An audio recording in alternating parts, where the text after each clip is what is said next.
사의 아침 묵상 2024년 11월 23일 금요일 아침입니다. 오늘은 레위기 12장 6절로 8절 말씀을 통해서 소중한 곳에 도사린 부정함, 이런 제목으로 말씀 묵상의 은혜를 나누겠습니다. 어제 작은교회 신방을 다녀왔습니다. 대형교회에서 부교육자로 17년 가까이 섬긴 후 암 선고를 받고 치료를 받으면서 개척을 꿈꾸고 시작해서 15년 동안 충성되게 섬기고 계신 목사님이십니다. 암이라는 힘겨운 과정을 2번이나 건너오셨음에도 암은 함께 동행하는 것이라 여기며 자신이 하나님의 아름다운 열매로 변화되어 가면서 영혼 세워 가시는 목사님의 모습이 감동이었습니다. 이제 후반전 다음 후계자가 신실한 사람이 있다면 자신의 것을 들여서 세워드리겠다고 하십니다.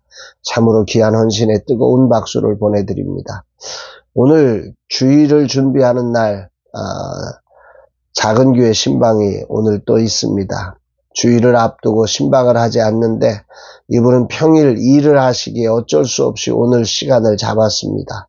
교회를 지켜내기 위해 이중직의 고통을 감당하며 최선으로 섬기고 계신 목사님의 소중한 사역을 신방하는 날, 주님의 인도하심이 있기를 기도합니다. 이날 주님 어떤 말씀을 주실까? 본문에는 출산 후 여성이 정결을 위해 번제와 속죄제들을 드리는 과정을 말씀하고 있습니다. 6절, 아들이나 딸이나 정결하게 되는 기한이 차면 그 여인은 번제를 위하여 1년 된 어린 양을 가져가고 속죄제를 위하여 집비둘기 새끼나 산비둘기를 회막문 제사장에게로 가져갈 것이요. 여기 번제는 하나님께 헌신과 감사를 표현하는 것이고 속죄제는 죄와 부정함에서 정결케 되는 것을 의미합니다. 출산은 새로운 생명을 낳는 고귀한 행위지만 율법적으로는 피와 관련된 유출이 일어나 부정함으로 간주되었습니다. 정결의식은 이러한 부정함을 해소하고 하나님과의 관계를 원래대로 회복시키는 과정인 겁니다. 하나님은 모든 상황, 모든 계층으로 하나님의 은혜 안으로 들어올 수 있는 길을 율법을 통해서 제시하신 것입니다. 출산이라는 너무도 소중한 자리지만 어쩔 수 없이 생명인 피가 흘러야 하는 자리, 그래서 부정함이 발생하는 죄된 인간의 현실이 절망이 되지 않고 온전한 기쁨이 되도록 이런 은혜의 길을 열어주신 것이지요. 이런 하나님의 은혜와 하나님의 사랑을 찬양합니다. 그리고 이것은 예수 그리스도의 구속사역에 대한 예표이기도 합니다.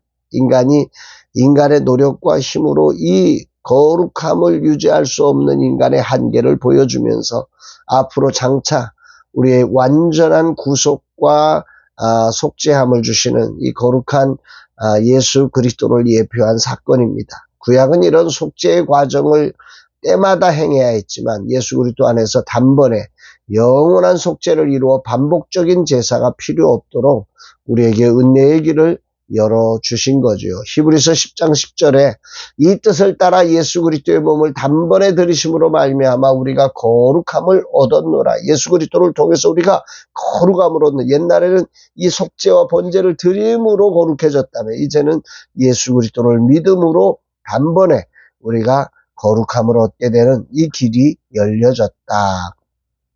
그 영원한 속죄의 길, 예수 그리스도의 거룩한 속죄의 길을 예표하는 사건이 바로 구약의 이 속죄제의 정결의식이다, 이렇게 보는 것입니다.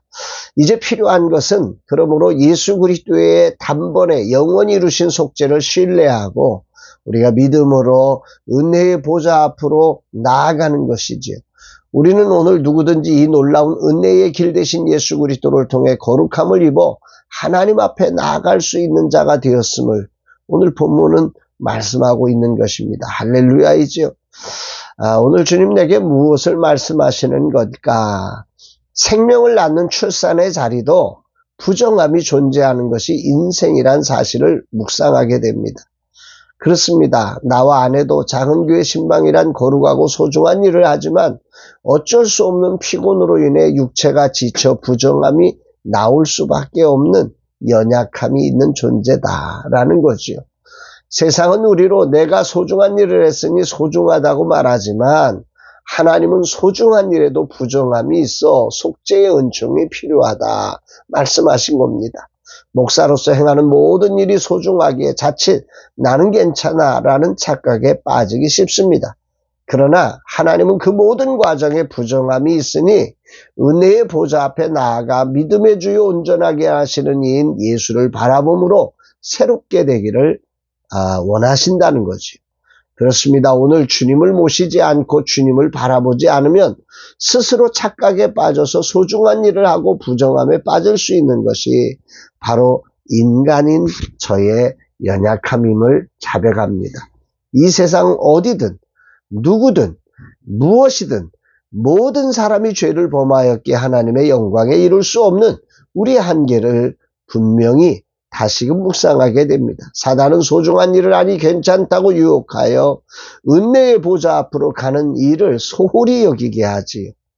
오늘 내게 주님은 이 말씀을 통해 내가 하는 일이 은혜의 보좌로 나아가 주님과 함께하는 일이 되어야 함을 말씀하시는 것 같습니다. 아멘이지요. 주님이 야친 겸손히 엎드립니다. 그렇습니다. 이 종은 하나님의 영광에 이룰 수 없는 죄인입니다. 주님의 은혜로 구속함을 얻고 자녀가 되었고 종이 되었지만 오늘도 주님을 의지하지 않으면 여전히 소중함이 부정함이 되게 하는 존재임을 자백합니다. 보혜사 성령님 도와주옵소서. 오늘도 주님 없이 내 힘으로 하는 신방이 아니라 주님이 주인 되시고 임재하시며 주님의 뜻을 이루는 일에 이 종을 써 주옵소서. 오직 주님이 다스려 주옵소서 고백합니다. 사랑하는 여러분, 여러분들도 공감되십니까? 우리 인생이라고 하는 예수가 없을 때 우리 인생이라는 존재는 소중한 일을 하는데 그 소중한 일에 부정함이 도사리고 있어 그 부정함의 연약함으로 결론 지을 수밖에 없는 소중한 일을 하고 부정한 자라 일컬음을 받을 수밖에 없는 이것이 우리 인생입니다. 부모로서 소중한 일을 하는데 그런데 부정해집니다. 정말 이 세상 가운데서 소중한 일을 하는데 부정해집니다. 그래서 절망하고 실망하고 돌아서지요. 그러나 이런 우리를 하나님은 너무 잘 아셔서 우리에게 은혜의 길을 준비하셔서 우리로 그 소중한 일을 하며 부정해진 우리조차도 다시 속죄의 길로 나아갈 수 있고 그 은혜의 보좌 앞에 나아가 정말 단번에 완전한 속죄를 이루며 거룩의 삶으로 하나님 앞에 나올 수 있는 하나님의 영광을 위한 소중한 쓰임을 받는 자가 될 수 있도록 길을 열어주셨음을 기억하면서 오늘이라는 시간 소중한 일이 부정함으로 끝나지 않고 정말로 우리의 속죄의 영원한 속죄의 어린 양 되시고 우리의 구원자 되시는 예수 그리스도를 바라보며 그분을 의지하며 그 은혜의 보좌 앞에서 거룩함을 입어 소중한 일이 영광스러운 일로 바뀌는 그런 놀라운 축복의 날 되시기를 주의 이름으로 축복합니다. 사랑합니다, 여러분.